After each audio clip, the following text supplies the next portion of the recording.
Robyn, one of the veterinary nurses here at Twin Naples Veterinary Hospital. This is Dr. Wells, and this is Riley, an adoptable cat through Robyn's nest. We're going to talk to you today about declawing and ways to avoid the procedure and successfully live with your cat with claws. Many people have come to think of declawing as an accepted and even expected procedure for their indoor cat, just like spaying or neutering.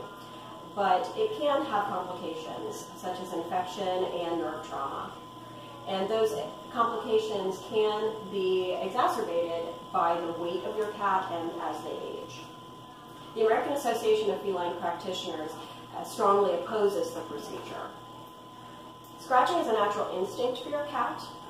They do it to mark territory, and they need to be able to scratch in an appropriate way. There are many types of scratching posts on the market. You may need to experiment to find out what your cat likes to scratch on. Some prefer vertical surfaces and some prefer horizontal.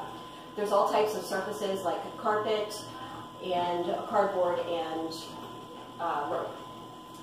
So you may need to find out what your cat likes, but they do need to have something appropriate. And you can entice them to the scratching post by rubbing catnip on it or spraying liquid catnip on it. You also need to deter them from scratching on things like your furniture.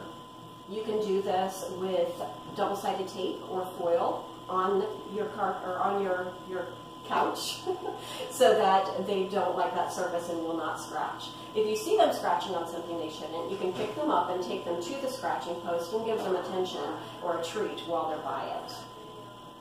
So there's also a product called Feel Away, which you can spray on things that you don't want them to scratch on. It is a pheromone that mimics the hormone in their cheek pouches. They also use their cheeks to rub on things to mark their territory. And if they smell that, they will rub their cheeks on it instead of scratching. Another thing that you really need to do is to trim their nails regularly. I recommend weekly.